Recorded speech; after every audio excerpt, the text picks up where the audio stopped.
Chers amis, chers abonnés, chers compatriotes, comme promis dans la série que nous avons entreprise très récemment, nous allons aborder aujourd'hui la thématique relative au forfait de la Cour de répression des infractions économiques et du terrorisme, CRIET, en République du Bénin.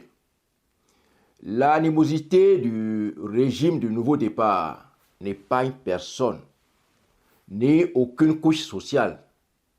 Le postulat de départ étant de soumettre ou de détruire tout le monde, politique, syndicalistes, hommes d'affaires, fonctionnaires, militaires, paramilitaires, particuliers. Vous savez très bien que dans les petits pays comme les nôtres, ce qui permet à un président en exercice d'être réélu, c'est sa capacité à soumettre tout le monde.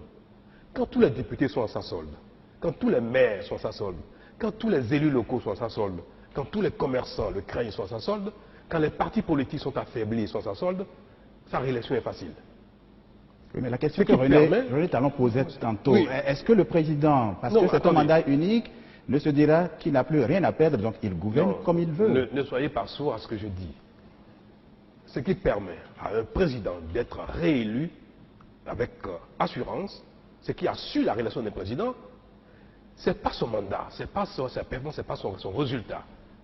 C'est la manière dont il tient les grands électeurs. C'est la manière dont il tient tout le monde, c'est la manière dont personne n'est capable de lui tenir tête d'être compétiteur contre lui. Quand vous n'avez pas de compétiteur, vous avez beau être mauvais, vous serez réélu. Les conditions de création et de mise en place de la CRIET ont été des plus controversées et des plus surprenantes.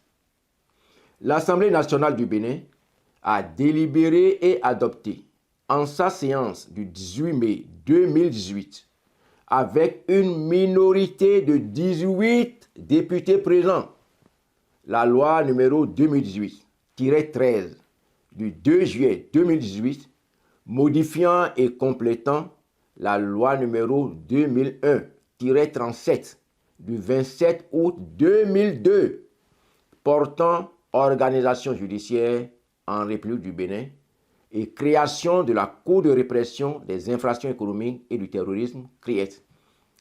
Le parcours de la loi numéro 2018-13 du 2 juillet 2018 illustre à bien d'égards les méthodes du régime en place au Bénin. Alors, ministre de la Justice, Maître Joseph Diobenou avait soutenu et défendu le texte en débat à l'Assemblée nationale.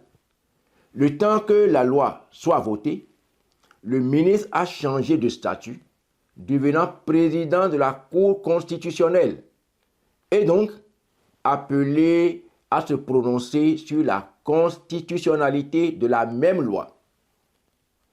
La loi ainsi votée, le président de la République a saisi le président de la Cour constitutionnelle le 13 juin 2018 qui rend conforme la loi le 21 juin 2018.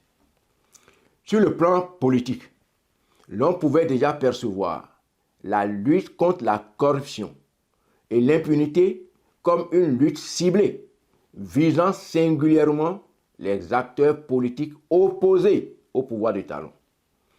En faisant une lecture croisée du texte portant création de la CRIET et les réformes annoncées dans le code électoral, on percevait en cette juridiction d'exception un moyen déguisé d'empêcher certains challengeurs politiques de se présenter aux élections et cela n'a pas raté. En violation flagrante de l'article 13 de la loi portant création de la CRIET, le gouvernement, par décret pris en Conseil des ministres le 25 juillet 2018, sur proposition du garde des Sceaux, a nommé les membres de la Chambre des libertés et de la détention. Toutes les récriminations de l'opposition, toutes les contributions techniques objectives et les désapprobations de l'ONG Social Watch Bénin, de l'Union nationale des magistrats du Bénin, UNAMAB, des membres du barreau béninois, des universitaires, des praticiens et théoriciens du droit, n'ont émoussé l'ardeur du gouvernement à persévérer dans l'erreur. La conclusion du rapport technique du barreau béninois sur la création de la Cour de répression des infractions économiques et du terrorisme CRIET continue d'alimenter les débats. À l'instar de l'Union nationale des magistrats du Bénin UNAMAB, l'Ordre des avocats a dénoncé la création de cette nouvelle juridiction. Les avocats, n'est-ce pas, ont fait un travail technique de juriste, n'est-ce pas, pour nous démontrer dans tous les compartiments, aussi bien juridiques, politiques que économique que social, le caractère anachronique de cette cour que le président Patrice Talon se doit d'abroger. Selon le barreau béninois, la création de la Cour de répression des infractions économiques et du terrorisme CRIET connaît beaucoup d'insuffisances, dont la violation des principes fondamentaux du droit. Il a recommandé l'abrogation de la loi portant sa création et celle modifiant le code de procédure pénale. Je ne vois pas en quoi cela pourrait être téléguidé par une envie politique ou un désir politique d'en découdre avec le puissant de l'instant. Bien au contraire, c'est le puissant de l'instant qui non seulement a créé cette cour, mais l'a créée pour un but précis, c'est-à-dire traquer les opposants politiques. Malgré la controverse, la Cour de répression des infractions économiques et du terrorisme CRIET continue de tenir ses instances. Fin août 2018, la CRIET a été installée à grand renfort médiatique. Son président est M. Cyriaque Dossa. Le procureur spécial est M. Ulrich Gilbert Togbono. Président, M. Cyriaque Dossa. Procureur spécial, M. Ulrich Gilbert Togbono. Ils sont désormais installés dans leurs fonctions. Le président de la Cour de répression des infractions économiques et du terrorisme et le procureur spécial. Le réquisitoire à l'occasion a précisé que celui qui donne dans les universités des cours sur les crimes frontaliers et le terrorisme est bien à sa place comme président d'une juridiction qui connaîtra des crimes économiques et des affaires de terrorisme. Une cour destinée à couper la tête de l'hydre des temps modernes, qu'est devenue la corruption et les crimes économiques, qu'ils soient tout petits ou très grands. Je ne suis pas de ceux qui s'accommodent de la petite délinquance ou de la corruption dite marginale et qui n'ont de mots durs que pour la grande délinquance ou pour la grande corruption.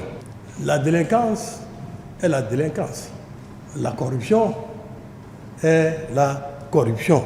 Il sera loin le temps où, pour se soustraire à la justice, il suffirait de se faire élire pour siéger au palais des gouverneurs. De l'insomnie donc au programme pour les locataires du palais des gouverneurs qui prennent les couloirs feutrés et les fauteuils douillets de l'hémicycle pour des assurances tout risque pendant que les menus frétins et les voleurs de poulets sont traînés dans les tribunaux.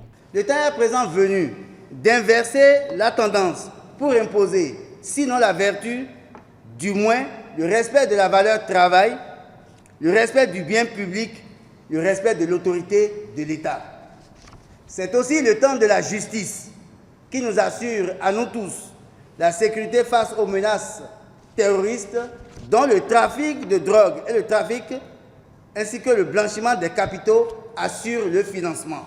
Lier la science à la conscience, c'est le conseil donné aux juges de la Cour pour que la tempérance du magistrat ne cède rien à la fougue de la jeunesse, qu'ils n'oublient pas leur fonction d'arbitre pour se comporter en accusateur public ni en inquisiteur, qu'ils recherchent toutes les fois le juste équilibre entre la nécessité de réprimer les crimes économiques et le terrorisme et le respect de la présomption d'innocence. Primum inter pares, premier d'entre les égaux, ils incarnent la cour et son parquet.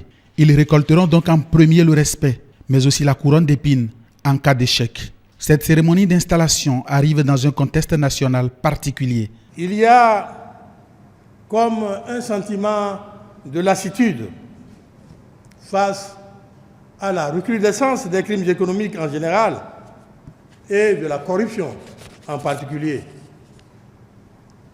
Mais bien plus que cela, c'est l'impunité des crimes économiques qui en rajoute à la révolte des citoyens qui ont le sentiment d'une justice à deux vitesses. Au plan international, la libre circulation des personnes et des biens a fait le lit au trafic de tout genre, avec pour conséquence le blanchiment des capitaux et le terrorisme qui menace l'existence même des États. L'État béninois, quant à lui, se dote des armes juridiques pour faire cette guerre. La mission de destruction des opposants ou des voix critiques a pu donc débuter. Tout y passe. Les dossiers déjà jugés et pour lesquels les auteurs ont été soit acquittés, l'exemple de M. Adjavon, ou injustement condamnés, l'exemple de M. Metoyon, ou classés, l'exemple de M. Couché, sont ressuscités et envoyés à nouveau devant la criette. Jeudi 18 octobre 2018, la criette condamne Adjavon Sébastien dans l'affaire de drogue déjà jugée par le tribunal de première instance de Cotonou. 20 ans de prison et 5 millions de francs CFA, soit 7 000 € d'amende assortie d'un mandat d'arrêt international. C'est la sentence prononcée jeudi par la Cour de répression des infractions économiques et du terrorisme à l'endroit de l'opposant béninois Sébastien Adjavon. Accusé de trafic de drogue à l'échelle internationale, l'opposant resté en France a refusé de se présenter à son procès. Cette condamnation prononcée à son absence a suscité la colère et l'indignation de ses avocats. Nous sommes décidément très en colère par rapport à une telle décision. Nous combattons, nous n'arrêterons pas la procédure. Nous envisageons dès demain de former un pourvoi en cassation parce que, je le rappelle, une décision aussi sévère, aussi lourde, qui entraîne la mort civile d'un individu, en l'occurrence le principal opposant au régime actuel, cette décision est insusceptible d'appel. La Cour rend une décision en premier et dernier ressort. Il faut que les hommes politiques fassent attention. Ce pays, notre système, notre démocratie, c'est notre patrimoine national. C'est inviolable. N'importe qui ne peut pas venir, mais vous ne pouvez pas. Ça s'impose à vous. Vous allez faire les machinations de politique ailleurs, mais ne touchez pas aux fondamentaux de la République. Parce que moi, je considère ça comme un crime. Les avocats de Sébastien Adjavon n'ont pas eu le droit à la parole. Le juge avait imposé la présence physique du prévenu comme condition pour sa défense. Dans cette affaire, l'Ordre des avocats du Bénin est intervenu à l'audience pour plaider en faveur de l'argumentation développée par la défense. Mais le président de la Cour est resté inflexible. Samedi 4 avril 2020, la criette condamne Komi Couché dans l'affaire de Fonds national de microfinance. Le calice jusqu'à la lie pour Komi Couché dans l'affaire dite FNM. 20 ans de réclusion criminelle et 500 millions de francs CFA d'amende ferme. C'est la sentence prononcée contre l'ancien directeur général du Fonds national de microfinance. La criette, Cour de répression des infractions économiques et du terrorisme, en a décidé ainsi ce samedi matin dans un verdict marquant l'épilogue d'un procès qui aura duré 24 heures sans discontinuer. Le principal accusé aura brillé par son absence, se fondant pour ce fait d'une lettre d'excuse jugée illégitime par le président de la criette, Cyriaque Dossa. Détournement de deniers publics et abus de fonction sont les faits qui ont été finalement retenus contre Komi Couché par la Cour. À tout le moins, ce dernier pourra se consoler d'une responsabilité partagée au terme de ce procès instruit au nom de la bonne gouvernance. En effet, l'ancien directeur général du FNM tombe finalement en même temps que deux co-accusés. Babanola Denakpo, ex-directeur de la comptabilité au FNM, écope de 10 ans d'emprisonnement ferme et 100 millions de francs CFA d'amende à payer, tandis que Yves Koundé, ancien gestionnaire comptable au FNM, est condamné à 10 ans d'emprisonnement ferme pour corruption dans les passations de marchés publics.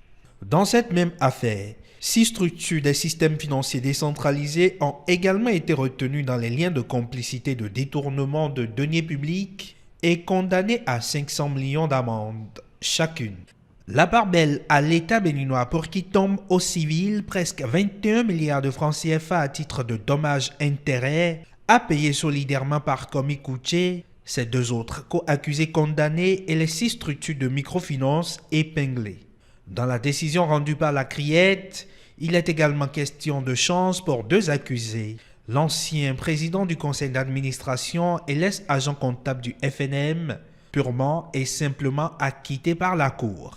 Rançon d'une mauvaise gouvernance des 150 milliards alloués au FNM entre 2007 et 2016, Komi Kounché aura payé à la criette le prix fort de sa légèreté. En plus de sa condamnation, confiscation au profit de l'État béninois de tous ses avoirs en banque, la sentence va plus loin encore en ordonnant également la saisie des biens immobiliers de l'ancien directeur général du FNM, 13 en tout répartis entre Cotonou, Abomey-Calavi et Banté. Et pour que force reste à la loi, un mandat d'arrêt a été émis contre Komi Kounché, désormais recherché pour répondre de ses forfaits.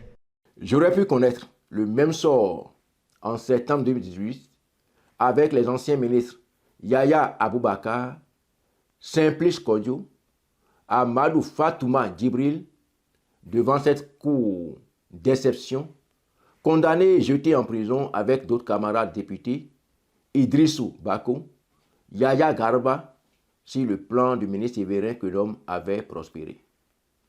Mais le 31 janvier 2019, coup de théâtre, contre toute attente, de façon la plus ridicule et humiliante qui soit, pour la notoriété de la Cour constitutionnelle béninoise, cette institution prend une décision de non-conformité contre la criette.